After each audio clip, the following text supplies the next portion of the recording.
12.16 고강도 부동산 대책과 코로나19가 더해지면서 부동산 시장이 주춤거리고 있습니다. 대출 제한, 공시가격 상승, 보유세 부담 증가, 여기에 코로나 장기화 조짐까지 여러 요인들이 더해지며 집값 하락을 견인하고 있는데요. 무주택자에게 내 집 마련의 기회가 될 수 있을까요? 이슈 인사이드에서 이야기 나눠봅니다. 네, 코로나19 사태가 장기화되면서 우리 사회 전반에 영향을 미치고 있는데요. 부동산 시장 역시 예외는 아닙니다. 사상 첫 0%대 금리에도 부동산 경기는 얼어붙는 상황인데요. 향후 집값 전망은 어떤지 심교원 건국대 부동산학과 교수 그리고 이동현 하나은행 부동산 자문센터장과 자세히 알아보도록 하겠습니다.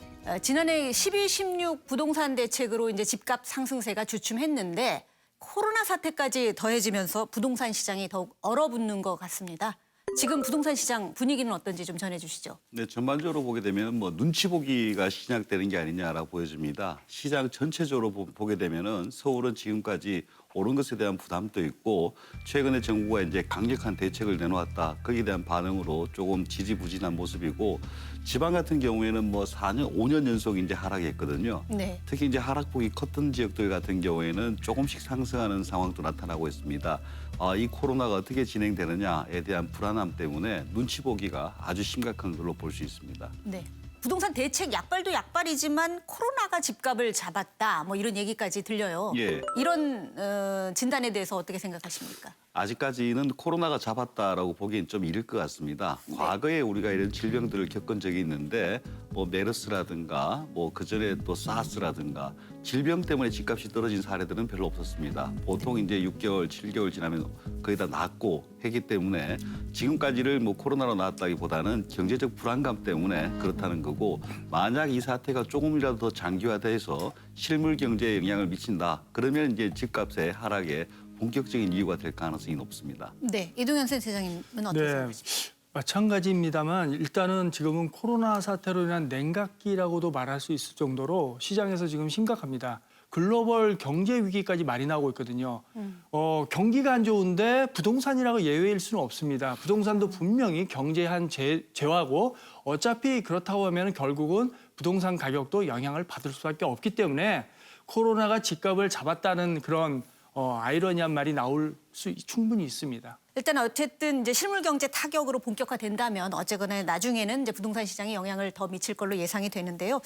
최근 분위기를 보면 일단 강남 집값은 잡힌 듯해요. 정부의 목표대로. 그러면 지역별로는 조금 다를 수도 있는데 전체적인 그 상황을 좀 정리를 해주신다면요. 예, 한국감정원이 3월 4주차 주간 아파트 가격 동향 자료를 발표했는데 매주 발표를 합니다. 네. 근데 이제 발표한 그걸 보니까 전국 기준으로 봤을 때 그 매매 가격이나 전세 가격 모두 상승은 했으되 상승폭이 점점 줄어든 상승폭이 축소되는 모양인데요.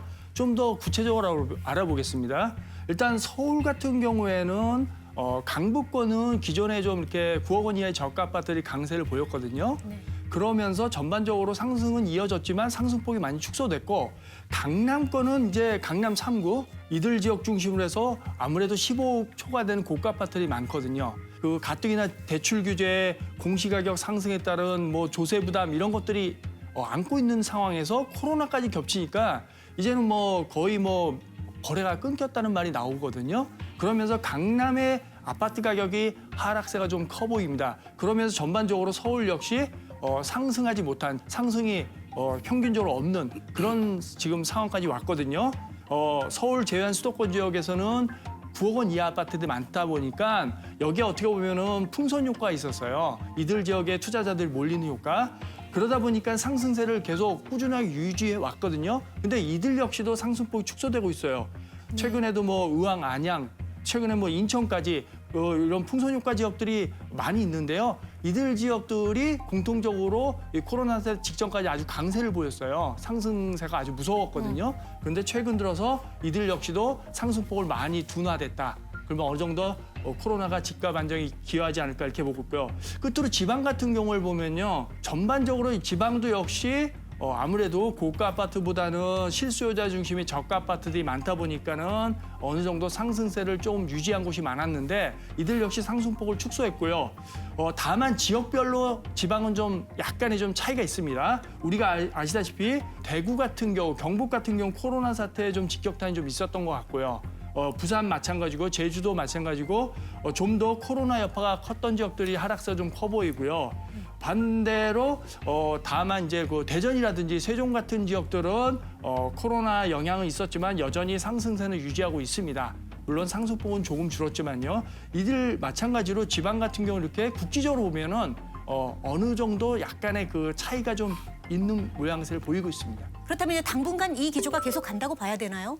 예, 뭐 기존에 코로나가 없더라도 시장은 좀 안정 기조를 보일 게 아니냐라고 예측을 보통 했습니다. 그게 뭔가 하면은 거시 경제가 받쳐줘서 집값이 오른 게 아니고 유동성으로 집값이 올랐거든요. 그 전 세계적으로 봤을 때 대도시 위주로만 올랐습니다. 우리도 이제 그런 기조에 똑같은 상황이었고, 그리고 이제 선진국들을 보게 되면은 한 3년 전부터 조정을 받기 시작했습니다. 특히 고가 주택 위주로 해서 조정을 받기 시작했고, 우리는 최근에 뭐 정책이 좀 뭐 이상하게 꼬이고 하면서 그 상승세가 더 유지된 측면이 있습니다. 그래서 그 어차피 이제 와야 될 조정이 올 시기에 코로나가 겹쳐가지고 조금은 더 그 폭이 커지지 않겠느냐 이렇게 볼 수 있겠습니다. 분양 시장도 한번 짚어보도록 하죠. 코로나 사태 등으로 일단 2, 3월 달에는 분양 일정이 줄줄이 미뤄졌다고 해요. 그런데 이제 다만 일단 분양을 하면은 청약 경쟁률은 치솟는 현상은 지속되고 있는데 앞으로 분양 시장 어떻게 보시고 또 청약 접근은 어떻게 하는 게 좋을지 좀 조언을 해주시죠. 말씀하신 대로 분양 시장은 청약 시장이라고 우리가 말을 하는데요. 네. 마찬가지로 이들 시장은 상대적인 경쟁력이 있어요. 일단 가격이 싸요. 허그라는 데서 아무래도 가격에 대한 그 좀 이렇게 어느 정도 통제 가능하고요. 지금 분위기에서는 더 가격도 시세보다 싸고 또 새 아파트라는 장점이 있지 않습니까? 네. 이 수요는 항상 있습니다. 새 아파트 수요는. 그렇기 때문에 전반적으로 청약 시장은 서울이라든지 기타 수도권 그리고 광역 대도시권에서는 여전히 앞으로도 가격이 많이 싸기 때문에 그리고 새 아파트라는 장점 때문에 여전히 인기가 있을 것 같습니다.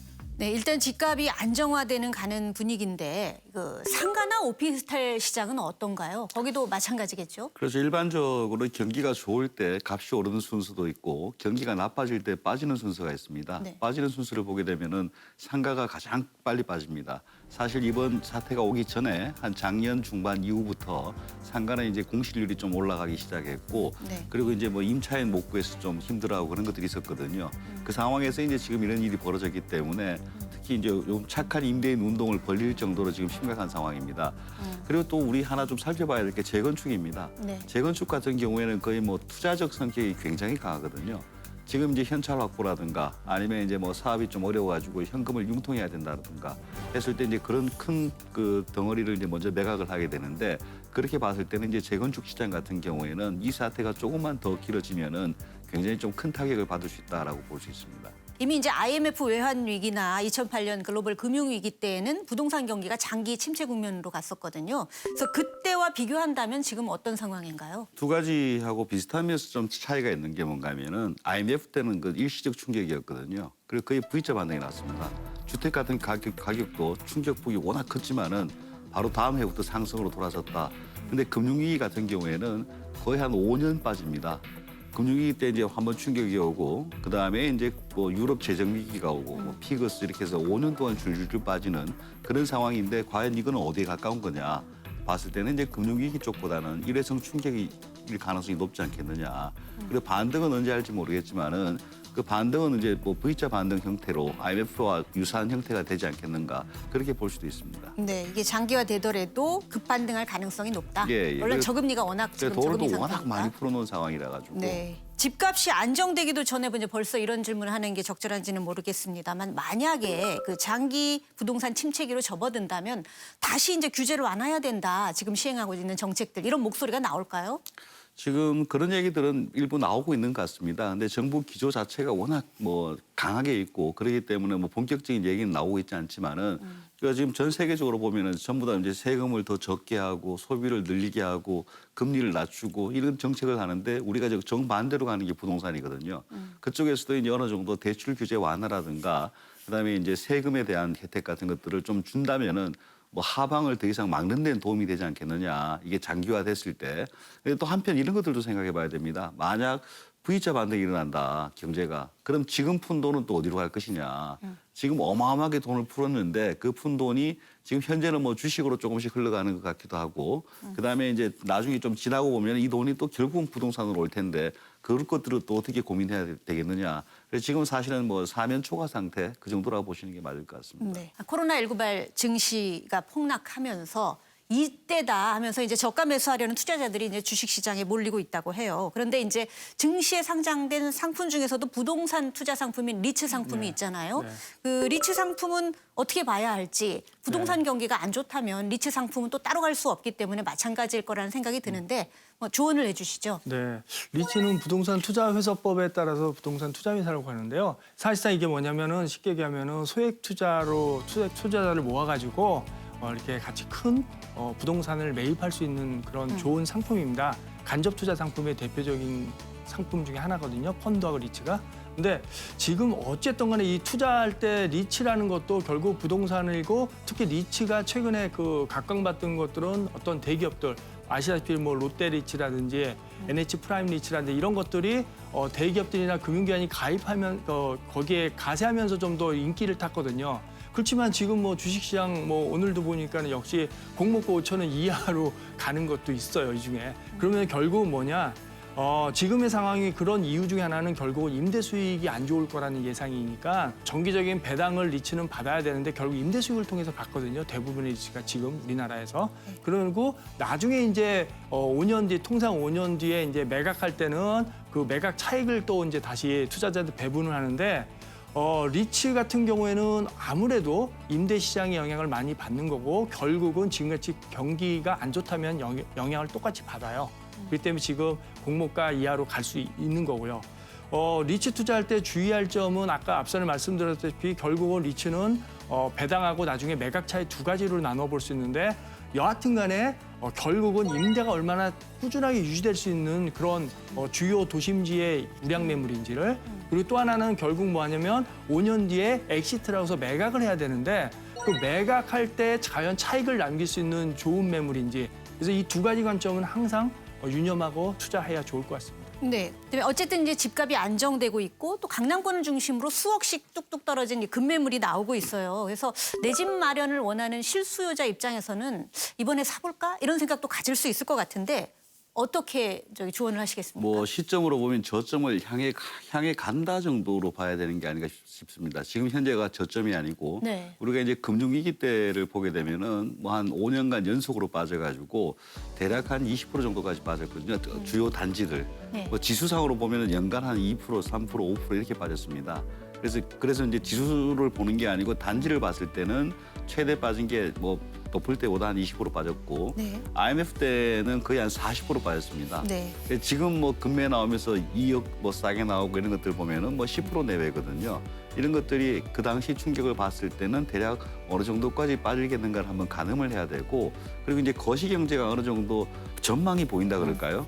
이 코로나가 언제쯤 이제 끝날 것이다. 몇 개월 지나면은 이제 정상이 될 것이다. 여기에 대한 것들이 좀 알려지고 나서 이제 움직여도 늦지 않다. 그렇게 봅니다. 네, 알겠습니다. 코로나19 사태가 이제 상반기를 지나서 이제 장기화될 수도 있는 상황이고 부동산 시장 전망을 쉽게 하기가 어려울 걸로 예상은 되는데요. 그래서 장기적인 관점에서 부동산 시장 전망을 좀 해주시고요. 또 투자를 하려는 분들도 계실 것 같은데 그런 분들에게 또 조언을 해주신다면요.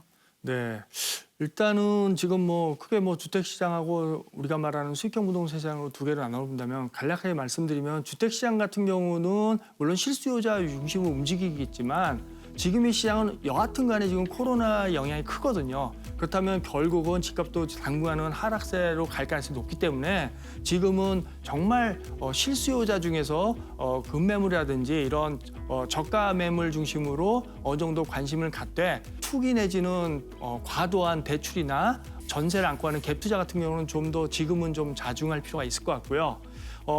수익형 부동산 같은 경우에는 지금 상당히 지금 여러 가지 임차인에 대한 이탈, 공실 문제가 아주 심각해요. 그래서 그런 부분에 따진다면 결국은 도심지의 주요 상권지의 우량 매물 중심으로만 접근하고 당분간은 좀 더 이 코로나 사태가 조기 종결되기를 기원할 수밖에 없는 그런 분위기입니다. 네. 뭐 저도 전적으로 거의 뭐 동일한 의견이고 그 중요한 거는 이제 장기적으로 봤을 때는 결국은 오르더랍니다. 근데 시점이 언제냐가 중요한 것이고 그래서 본인이 관심을 가지고 있는 지역에 계속적으로 좀 모니터링을 하시고 그리고 IMF 때 빠진 폭 그다음에 금융위기 때 빠진 폭 그런 것들이 아마 참고 자료가 될 겁니다. 그리고 그런 것들 접근할 때는 보면은 자기가 몇 년 동안 보유하고 언제 팔겠다는 걸 미리 계산하고 들어가시게 된다면은 투자하는데 실패 같은 것들을 줄이는데 도움이 될 것 같습니다. 네, 앞으로 이제 부동산 시장에 접근하시려는 분들 많이 도움이 되셨을 걸로 생각합니다. 두 분 좋은 말씀 감사합니다. 네, 감사합니다.